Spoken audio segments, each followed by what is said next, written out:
वृत्ति प्रभाकर ग्रंथ में पेज नंबर 434 और 434 पेज के ऊपर 156 नंबर का शीर्षक है, चारी चेतन के कथन पूर्वक उक्त अर्थ की सिद्धि। ठीक है, चेतन के 4 भेद बताएंगे और उक्त अर्थ अर्थात वृत्ति का जो प्रयोजन बताया गया उसको भी बता रहे, उस अर्थ की सिद्धि। तो प्रमातृ चेतन, प्रमाण चेतन, विषय चेतन और फल चेतन भेद से 4 ही प्रकार का चेतन कया है। ठीक है, कितने प्रकार हुए चेतन के? 4। कौन कौन? प्रमातृ चेतन, प्रमाण चेतन, विषय चेतन, फल चेतन। वो जो दूसरे 4 प्रकार है वो अलग है, ये दूसरी रीति से 4 प्रकार है। वो जैसे बताया था कि नहीं, घटाकाश का जलाकाश का दृष्टांत देकर कूटस्थ चैतन्य, जीव चैतन्य, ईश्वर चैतन्य, ब्रह्म चैतन्य, अभी प्रकारांतर से भेद है। तो प्रमातृ चेतन एक हुआ, वो सबकी व्याख्या दे रहे आगे। तो 4 हुए चेतन। आगे जो प्रमाता का विषय ते संबंध होवे तो प्रमातृ चेतन से विषय चेतन का विभाग कथन असंगत होवेगा। ठीक, जो मतलब यदि प्रमाता का विषय ते संबंध होवे, प्रमाता मतलब कौन? अंतकरण विशिष्ट चेतन। उसका जब विषय घटादि के साथ संबंध हो जाता है वृत्ति के द्वारा, तब उस प्रमातृ चेतन से विषय चेतन भी भिन्न नहीं रहता है। ध्यान दीजिए, चेतन तो वैसा एक ही है, उपाधि के कारण भिन्न भिन्न लग रहा है। इधर हम कहते हैं अंतकरण उपाधि लगने पर प्रमाता और घटादि उपाधि लगने पर घटादि उपही चेतन।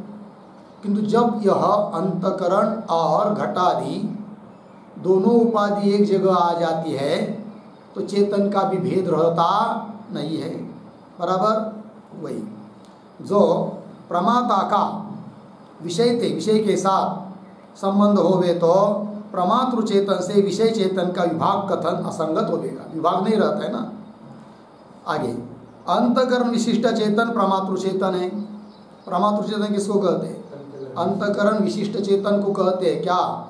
प्रमातृ चेतन। अंतकरण विशेषण, चेतन विशेष, दोनों कहकर मिलकर विशिष्ट। और वृत्त्यावच्छिन्न चेतन प्रमाण चेतन है, और अंतकरण का ही परिणाम विशेष जो वृत्ति, और उस वृत्ति रूप उपाधि में आया हुआ जो चेतन उसको कहेंगे वृत्त्यावच्छिन्न चेतन, उसका नाम है प्रमाण चेतन। और घटादि अवच्छिन्न चेतन विषय चेतन है। घट में आया हुआ चेतन, पट में आया हुआ चेतन, वो कैसा है? विषय चेतन है। और वृत्ति संबंध से घटादिकन में चेतन का प्रतिबिंब होवे ताकू फल चेतन कहे। बराबर, वृत्ति का संबंध हो गया घट के साथ, बराबर। तो घटादिकन में चेतन का क्या होता है? प्रतिबिंब। वृत्ति का संबंध जब घट के साथ नहीं है तो केवल घट में चेतन का प्रतिबिंब होता नहीं है। किंतु जब वृत्ति घट तक जाकर घट के आकार हो जाती है तब उस घटा वृत्ति से संबद्ध जो घट, उसमें तो चेतन का क्या होता है? प्रतिबिंब। अयम घट, यह ज्ञान होता है कि नहीं? उसी का यह है, ज्ञान है वो। ठीक है ना, क्योंकि अंतकरण क्या है? अंतकरण का ही परिणाम है कौन? वृत्ति। और अंतकरण में चेतन का प्रतिबिंब होता है तो वृत्ति में भी होता है। और उस वृत्ति का घटादि के साथ क्या हुआ? अभेद, अर्थात घट के आकार हो गई कौन? वृत्ति। तो उस वृत्ति में भी तो चेतन का प्रतिबिंब है, अर्थात घट में भी हो गया फिर क्या? चेतन का प्रतिबिंब। ऐसा माना जाता है क्योंकि घटाकार हो चुकी है कौन? वृत्ति। वृत्ति संबंध से घटादिकन में चेतन का प्रतिबिंब होवे ताको फल चेतन कहे है। लग गया।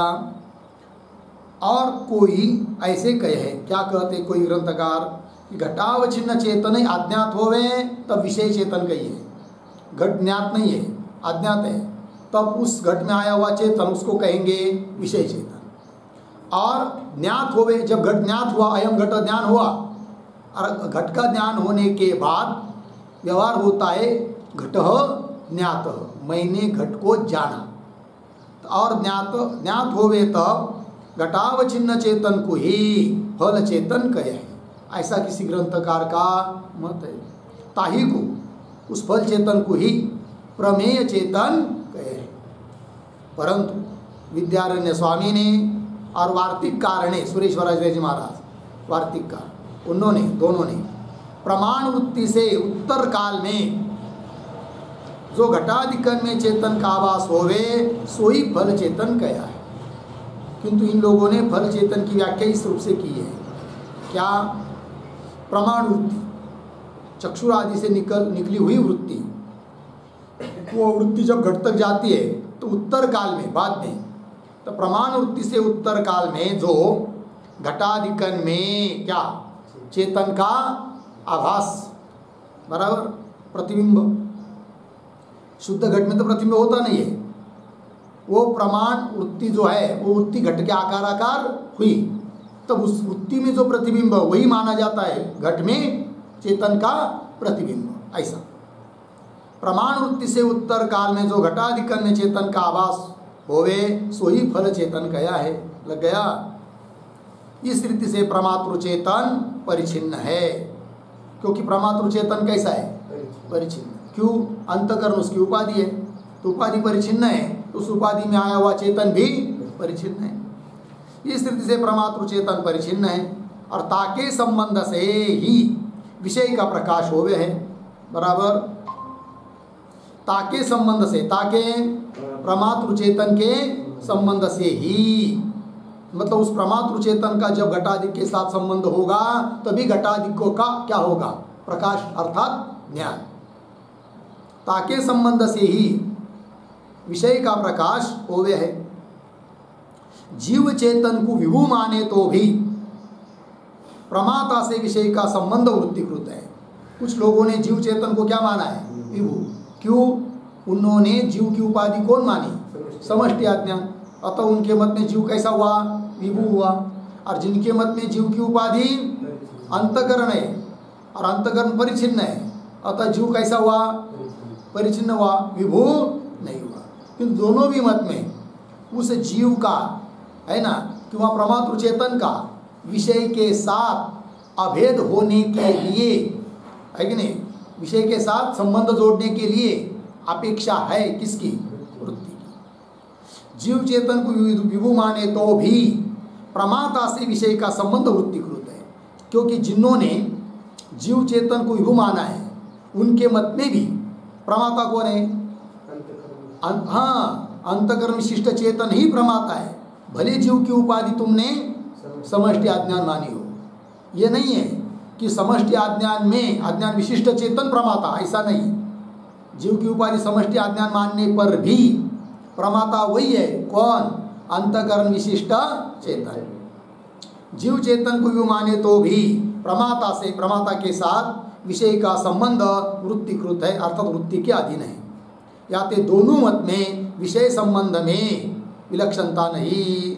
दोनों मत में मतलब जिन्होंने जीव की उपाधि समष्टि अज्ञान मानी है उनके मत में भी, और जिन्होंने जीव की उपाधि अंतकरण को माना है उनके मत में भी विषय संबंध में, विषय के साथ संबंध कराने के लिए वृत्ति की ही जरूरत है, उसमें विलक्षणता नहीं। हो गया? आगे जागृत में होने वाली वृत्ति के अनुवाद पूर्वक स्वप्नावस्था का लक्षण, ठीक है। जागृत में होने वाली कौन? वृत्ति। उस वृत्ति का अनुवाद करके स्वप्नावस्था का लक्षण कर रहे हैं। उक्त प्रयोजन वाली इंद्रियजन्य अंतकरण की वृत्ति, उक्त प्रयोजन वाली, ऊपर जो प्रयोजन बताया वृत्ति का, क्या प्रयोजन बताया? विषयों के साथ प्रमाता का संबंध करा देना, ये वृत्ति का क्या हुआ? प्रयोजन। तो उक्त प्रयोजन वाली इंद्रियजन्य अंतकरण की वृत्ति जागृत अवस्था में हो गया है, लग गया। और इंद्रिय से अजन्य जो विषय गोचर अंतकरण की अपरोक्ष वृत्ति ताकि अवस्था को स्वप्नावस्था कहे है। स्वप्नावस्था में एक वृत्ति अंतकरण की है, उसमें भी मतभेद है। कुछ लोग मानते हैं स्वप्न में वृत्ति अंतःकरण की है, कुछ लोग मानते हैं स्वप्न में वृत्ति अविद्या की है। किंतु जो लोग ग्रंथकार स्वप्न में वृत्ति अंतःकरण की मानते हैं, उनके अनुसार स्वप्नावस्था का लक्षण क्या कर रहे हैं? ऐसी वृत्ति की जो इंद्रिय से उत्पन्न नहीं हुई, इंद्रिय से अजन्य, जो विषय गोचर, विषय जो स्वप्न के पदार्थ उनको विषय करने वाली विषय गोचर अंतःकरण की क्या अपरोक्ष वृत्ति, प्रत्यक्ष वृत्ति है स्वप्न में भी। ताकि अवस्था को बराबर उस अपरोक्ष वृत्ति की जो अवस्था, उसको कहते हैं क्या? स्वप्नावस्था कहे हैं। आगे, स्वप्न में ज्ञेय और ज्ञान अंतःकरण का परिणाम है। ठीक है, स्वप्न में ज्ञेय, ज्ञेय मतलब पदार्थ, स्वप्न के पदार्थ भी अंतःकरण का परिणाम, अंतःकरण ही स्वप्न के पदार्थों का आकार धारण करता है, और उन पदार्थों को प्रकाशन करने वाली वृत्ति भी अंतःकरण की है, ऐसे कुछ ग्रंथकार मानते हैं। स्वप्न में ज्ञेय और ज्ञान अंतःकरण का परिणाम है। हो गया, आगे चलिए। तो जागृत अवस्था स्वप्नावस्था दोनों का विचार हुआ। अब सुषुप्ति, सुषुप्ति अवस्था का लक्षण, सुख गोचर और अविद्या गोचर, और शब्द सुख गोचर और अविद्या गोचर अज्ञान का साक्षात परिणाम रूप वृत्ति की अवस्था को सुषुप्ति अवस्था कहे हैं। मिल गया जी। सुषुप्ति अवस्था का लक्षण है क्या? सुख को विषय करने वाली, सुख गोचर मतलब सुख को विषय करने वाली, और मैं कुछ नहीं जानता था, इस प्रकार से अविद्या अज्ञान को विषय करने वाली। अविद्या गोचर कौन? अज्ञान का साक्षात परिणाम, परिणाम ही अज्ञान का है, विषय ही अज्ञान, और दूसरा विषय सुख। तो अज्ञान का साक्षात परिणाम रूप वृत्ति की जो अवस्था, उस अवस्था को कहते हैं क्या? सुषुप्ति अवस्था कहे। सुषुप्ति में अविद्या की वृत्ति सुख गोचर और अज्ञान गोचर हो गए। सुषुप्ति अवस्था में अविद्या की वृत्ति है, और उस अविद्या वृत्ति के विषय दो, कौन कौन? सुख और अज्ञान। सुषुप्ति में अविद्या की वृत्ति सुख गोचर और अज्ञान गोचर हो गए, लग गया। यद्यपि अविद्या गोचर वृत्ति जागृत, आप उसका पदकृत्य कर रहे भाई, ये जो लक्षण किया ना उसका पदकृत्य, सुषुप्ति अवस्था का जो लक्षण किया। यद्यपि अविद्या गोचर वृत्ति जागृत में अहम न जानामि इस रीति से हो गए है कि नहीं? अविद्या गोचर वृत्ति तो जागृत में भी है फिर, है कि नहीं? और उस वृत्ति की अवस्था को स्वप्न सुषुप्ति अवस्था कहते हैं, तो जागृत को भी फिर सुषुप्ति कहना चाहिए। ऐसा कोई कहेगा तब उत्तर दे रहे, अतिव्याप्ति नहीं होगी। क्यों? तथापि वह वृत्ति अंतःकरण की है, ये बात है। और हमको क्या चाहिए? अविद्या को विषय करने वाली साक्षात अज्ञान की वृत्ति, अज्ञान का साक्षात परिणाम रूप वृत्ति, ऐसा लिखा है कि नहीं? अज्ञान की वृत्ति चाहिए, अविद्या की वृत्ति चाहिए। और इधर जागृत में अज्ञान को मतलब अविद्या को विषय करने वाली वृत्ति तो है, किंतु वो वृत्ति किसकी है? अंतःकरण की है। तथापि वह वृत्ति अंतःकरण की है, अविद्या की नहीं। याते, इसलिए सुषुप्ति लक्षण की जागृत में अतिव्याप्ति नहीं। तैसे प्रातिभाषिक रजतादि वृत्ति जागृत में अविद्या का परिणाम है कि नहीं? प्रातिभाषिक रजत, उस रजत को विषय करने वाली वृत्ति जागृत अवस्था में है कि नहीं? प्रातिभाषिक रजतादि क्या है? तैसे प्रातिभाषिक रजताकार वृत्ति जागृत में क्या है? अविद्या का परिणाम है, अविद्या का परिणाम है ना। सो अविद्या गोचर नहीं, किंतु वह रजत को विषय कर रही है, अविद्या को विषय नहीं कर रही। अविद्या की वृत्ति तो है जागृत में भी, किंतु वह उस वृत्ति का विषय रजतादिक है, न कि अविद्या। सो अविद्या गोचर नहीं। तैसे सुखाकार वृत्ति जागृत में है, सो अविद्या का परिणाम नहीं। उसी प्रकार जागृत अवस्था में सुख को विषय करने वाली वृत्ति है कि नहीं? तो बोलेंगे भाई सुषुप्ति में, सुषुप्ति का लक्षण किया तो सुख गोचर वृत्ति की अवस्था बताई, तो सुख गोचर वृत्ति तो जागृत में भी है। उत्तर क्या है? जागृत में भी है सुख को विषय करने वाली वृत्ति, किंतु वह अंतकरण की है, न कि अविद्या की। सो अविद्या, हाँ, तैसे सुखाकार वृत्ति जागृत में है, सो अविद्या का परिणाम नहीं है।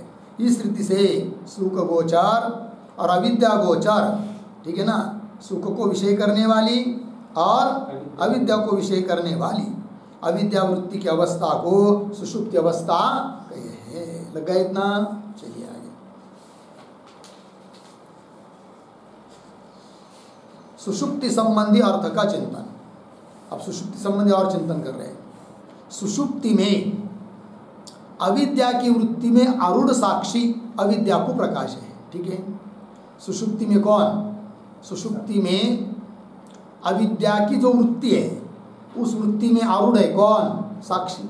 और वो साक्षी किसको प्रकाशित कर रहा है? अविद्या को। सुषुप्ति में अविद्या की वृत्ति में आरूढ़ साक्षी अविद्या को प्रकाश है और स्वरूप सुख को प्रकाश है। वह साक्षी अपने स्वरूपभूत सुख का भी क्या करता है? प्रकाश है।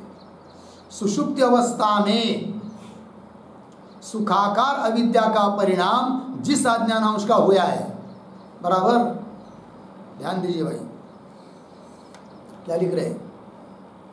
सुषुप्ति अवस्था में सुखाकार अविद्या का परिणाम, अच्छा वही तो, सुषुप्ति अवस्था में सुखाकार अविद्याकार परिणाम जिस अज्ञानांश का हुआ है। सुखाकार कौन बन गया? अज्ञान। अविद्याकार कौन बन गया? अज्ञान। साफ लिखा है कि नहीं? वहाँ अविद्या मतलब वही अज्ञान है, पर शब्द लिखा क्या है? अज्ञानांश का। पंक्ति देखिए, सुषुप्ति अवस्था में सुखाकार अविद्याकार परिणाम जिस अज्ञानांश का है, तिस अज्ञानांश में तिस पुरुष का अंतकरण लीन है कि नहीं? उस पुरुष का अंतकरण लीन होता है कहाँ पर? अज्ञान में। तिस अज्ञानांश में तिस पुरुष का अंतकरण लीन है। जागृत काल में होता क्या है? तिस अज्ञानांश का परिणाम अंतकरण हो गए। जिस अज्ञानांश में अंतकरण लीन हुआ था उसी अज्ञानांश का परिणाम अंतकरण है। कब? जागृत में। जागृत काल में तीसरी अज्ञानांश का परिणाम अंतकरण हो गए। याते अज्ञान की वृत्ति से अनुभूत सुख की जागृत में स्मृति हो गए, बराबर। अज्ञान की वृत्ति से कौन अनुभूत है? कौन? सुख। और उसका स्मरण होता है कहाँ? जागृत में। तो बोलेंगे क्यों होता है स्मरण? क्योंकि सुषुप्ति में तो अनुभव करने वाली अविद्या की वृत्ति है और जागृत में तो अंतकरण की वृत्ति है, फिर उसको स्मरण क्यों हो रहा है? तो उसका उत्तर है यहाँ पर, यदि अज्ञान की वृत्ति से अनुभूत सुख की जागृत में स्मृति हो गए। क्यों? उपादान का और कार्य का भेद नहीं होने थे। कार्य कौन है यहाँ पर? अंतकरण। कारण कौन है? अज्ञान। और कार्य कारण का क्या होता है? अभेद, है कि नहीं? इसलिए अज्ञान वृत्ति के द्वारा अनुभूत पदार्थ का स्मरण भी अंतकरण वृत्ति को हो सकता है, क्योंकि अंतकरण और अंतकरण की वृत्ति जो कार्य है और कारण है अज्ञान, और कार्य कारण का क्या होता है? अभेद, भेद नहीं। उपादान का और कार्य का भेद नहीं होने थे अनुभव स्मरण को, है ना, वाली के एक शब्द अनुभव और स्मरण को विधिकरणता नहीं। मतलब अनुभव कर रहा है दूसरा कोई, स्मरण हो रहा है दूसरे किसी को, ऐसी बात नहीं है। जो अनुभव कर रहा है उसी को ही स्मरण हो रहा है। बोलेंगे स्मरण तो जागृत अवस्था में अंतकरण हो रहा है, तो बोलेंगे हाँ बराबर है।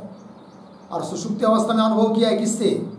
अविद्या वृत्ति से, है कि नहीं? साक्षी ने अनुभव किया है अविद्या वृत्ति से, किंतु उस अविद्या में लीन हुआ था कौन? अंतकरण। और जागृत में वही अविद्या का परिणाम हुआ है, कौन? अंतःकरण।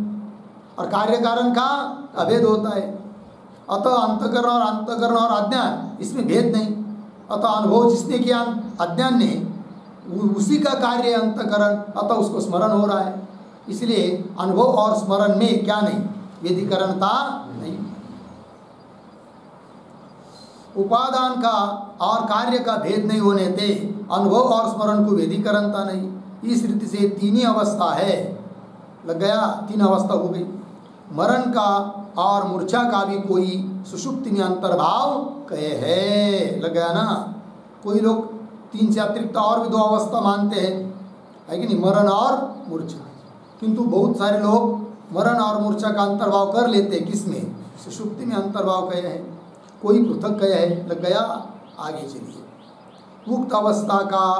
उक्त अवस्था भेद को वृत्ति की अधीनता, लग गया ना। उस अवस्था का भेद है, जागृत स्वप्न सुषुप्ति, उनका जो भेद है वो किसके अधीन है? वृत्ति के अधीन है। यह अवस्था भेद वृत्ति के अधीन है। जागृत और स्वप्न में तो अंतःकरण की वृत्ति है, बराबर। और जागृत में इंद्रियजन्य है, स्वप्न में इंद्रिय से अजन्य है, तो दोनों भी अंतःकरण की वृत्ति। किंतु एक जगह इंद्रियजन्य और एक जगह इंद्रिय से अजन्य। और सुषुप्ति में अज्ञान की वृत्ति है, लग गया।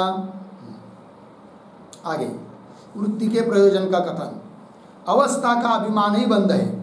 जागृत स्वप्न सुषुप्ति, मैं जागृत वाला हूँ, स्वप्न वाला हूँ, सुषुप्ति वाला हूँ, इस प्रकार का जो अभिमान, वही है क्या? बंधन। अभिमान क्या होता है? भ्रम ही तो है। क्योंकि मैं जो आत्मा, वो तो किसी अवस्था वाला नहीं है, किंतु अपने को अवस्था वाला मान रहा है, तो भ्रम हुआ, और भ्रम ही बंधन है। अवस्था का अभिमान ही बंध है। भ्रम ज्ञान को अभिमान कहे है, भ्रम ज्ञान को क्या कहेंगे? अभिमान कहे है। सो भी वृत्ति विशेष है। या तो वृत्तिकृत बंध ही संसार है, बस। वृत्ति के कारण जो बंध हो रहा है कि नहीं, तीनों अवस्था के साथ संबंध हो रहा है, वही क्या है? संसार। वृत्तिकृत बंध ही संसार है। और वेदांत वाक्य से अहम ब्रह्मास्मि, वेदांत सुन लिया, सुनते सुनते अहम ब्रह्मास्मि, ये वृत्ति हो गई है कि नहीं? ये भी तो वृत्ति है ना। इस वृत्ति से मोक्ष की प्राप्ति होती है। तो वेदांत वाक्य से अहम ब्रह्मास्मि ऐसी अंतःकरण की वृत्ति हो गए है, तासे उस वृत्ति से, अहम ब्रह्मास्मि इस वृत्ति से प्रपंच सहित अज्ञान की निवृत्ति हो गया है, लग गया। सो ही मोक्ष है। प्रपंच सहित अज्ञान की निवृत्ति होना, इसी का नाम है क्या? याते वृत्ति का संसार दशा में तो व्यवहार सिद्धि प्रयोजन है। वृत्ति का प्रयोजन क्या? संसार दशा में व्यवहार की सिद्धि प्रयोजन है। और परम प्रयोजन क्या है वृत्ति का? मोक्ष। समझ में आया वृत्ति का प्रयोजन? तो ग्रंथ के आरंभ में 3 प्रश्न किए थे। वृत्ति का स्वरूप क्या है, वृत्ति का कारण क्या है, और वृत्ति का प्रयोजन क्या है। तीनों प्रश्नों के उत्तर यहाँ तक हुए। हो गया जी। अब आगे कल्पित की निवृत्ति विषय विचार, ठीक है। कल्पित पदार्थ की निवृत्ति कैसी होती है, इस विषय विचार, ये मुख्य शीर्षक है। उसके अंतर्गत नीचे का शीर्षक, कल्पित की निवृत्ति को अधिष्ठान रूपता पूर्वक मोक्ष में द्वैतापत्ति दोष के कथन की अयुक्तता। मिल गया।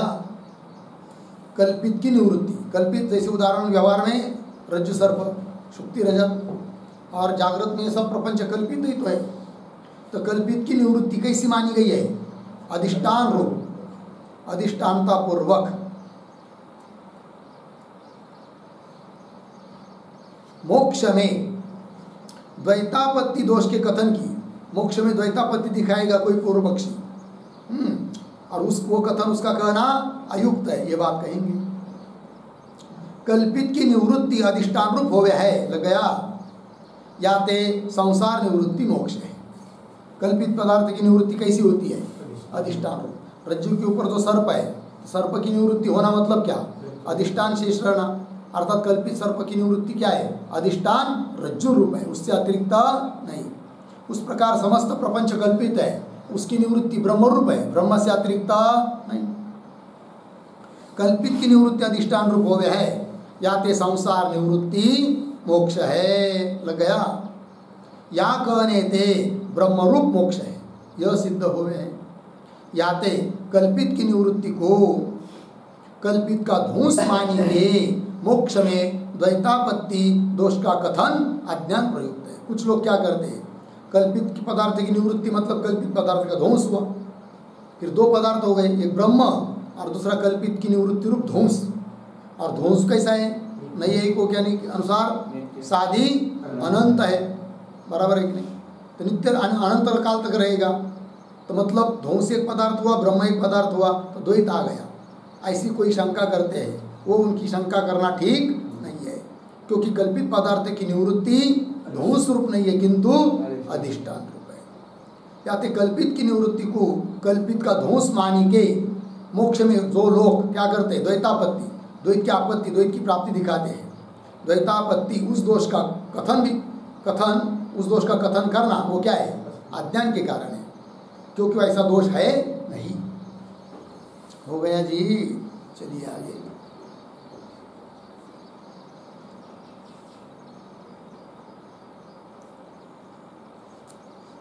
मान दो कति बा तुम्ही इकडे बसतात पाहणारे कोणी। चलिए, न्याय मकरंद कारोक्त अधिष्ठान रूप कल्पित की निवृत्ति पक्ष में दूषण, ठीक है। अब न्याय मकरंदकार कोई ग्रंथकार है, उनके कहने के अनुसार क्या अधिष्ठान रूप कल्पित की निवृत्ति पक्ष में, अभी तक जो ऊपर बताया ना, कल्पित की निवृत्ति कैसी होती है, अधिष्ठान रूप होती है। तो अधिष्ठान रूप कल्पित की निवृत्ति जो ऊपर बताई, उस पक्ष में दोष देते हैं कौन, न्याय मकरंदकार। तो न्याय मकरंदकार ने कल्पित की निवृत्ति अधिष्ठान रूप नहीं मानी है, लग गया, अधिष्ठान रूप नहीं माना उन्होंने। और द्वैतापत्ति का भी समाधान किया है, मतलब कल्पित की निवृत्ति अधिष्ठान रूप न होकर भी, अधिष्ठान से भिन्न होने पर भी क्या नहीं आता है, द्वैत नहीं आता है।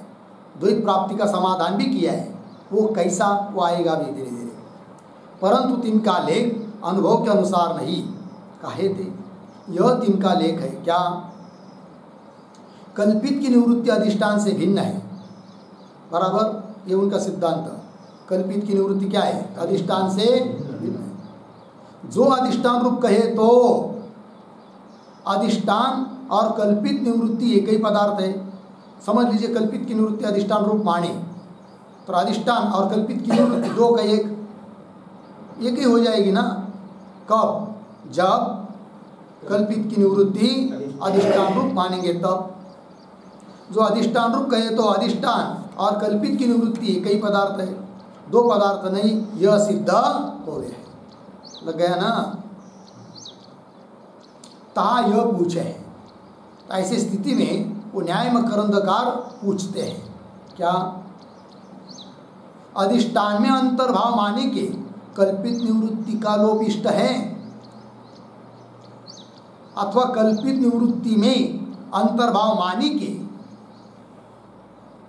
पृथक शब्द काट दीजिए, अधिष्ठान का लोप इष्ट है।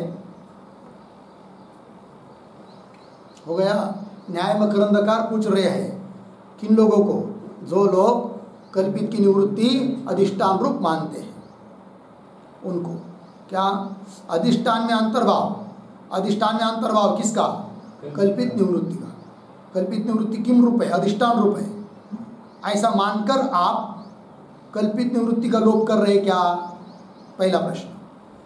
अधिष्ठान में अंतर्भाव मानी के कल्पित निवृत्ति का लोप इष्ट है, अथवा क्यों उसका उल्टा कल्पित निवृत्ति में अंतर्भाव कर लेंगे, किसका, अधिष्ठान का, है कि नहीं। तो अथवा कल्पित निवृत्ति में अंतर्भाव मानी के अधिष्ठान का लोप इष्ट है। हो गया। अन्य प्रकार संभव है नहीं, दोनों में से कोई एक मानना पड़ेगा, है कि नहीं। अन्य प्रकार संभव ही नहीं, अन्य प्रकार संभव नहीं। एक में आगे क्या है, अपकार है ना, वह चाहिए अपर का, र पहले चाहिए, का बाद में चाहिए। एक में अपर का अंतर्भाव ही कहना होवेगा, लग गया। दोनों में से किसी एक में किसी एक का क्या मानना पड़ेगा, अंतर्भाव। और यदि अंतर्भाव किसमें भी किसी का मानेंगे तो भी ठीक नहीं है। कौन करेगा, न्याय मकरंद का, क्योंकि एक में दूसरे का अंतर्भाव मानने से क्या दोष आएगा वो अब दे रहा है, वो जो प्रथम पक्ष कहे यहाँ से लेकर आगे, किंतु इसका विचार हम लोग कल करेंगे। ओम पूर्णमदः पूर्णमिदं पूर्णात् पूर्णमुदच्यते पूर्णस्य पूर्णमादाय पूर्णमेवावशिष्यते। ओम शांति।